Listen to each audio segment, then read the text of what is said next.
Maharaj music of করে পূজাকে বলে, হ্যাঁ আপনি করছেনটা কি? বলছে ওখান থেকে নেমে আসুন বলছি। পূজা বলে, শাট আপ, গেট আউট। মহারাজ বলে, আমার ডায়লগ আমাকেই বলছেন? পূজা বলে, গেট আউট, আমি তো বলছি বেরিয়ে যান এখান থেকে।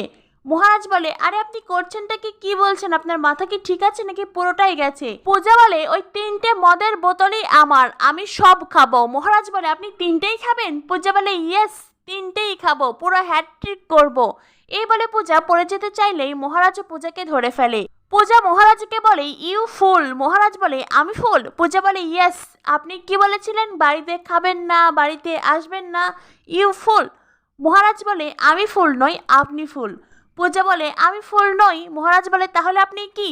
পূজা বলে, আমি হলাম ফুলওয়ালি। মহারাজ বলে, পূজা ইচ্ছে মতন মদ খেয়েছে আর এখন ইচ্ছে মতন মাতলামিও করছে। এর আগে মহারাজ নিজে মাতাল হয়েছে, কিন্তু অন্য কেউ মাতাল হলে তাকে সামলাতে কেমন লাগে মহারাজ এইবার হাড়ে হাড়ে টের পাচ্ছে।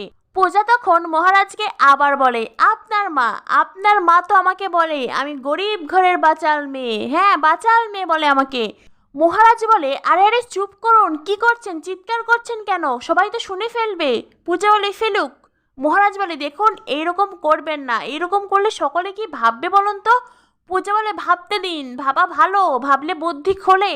মহারাজ বলে, দেখুন আপনি এতটা চিৎকার করবেন না, এতটা চিৎকার করবেন না প্লিজ। পূজা বলে, চুপ করুন তো, চুপ করুন, আমার স্টেজ কোথায়? মহারাজ বলে, স্টেজ মানে?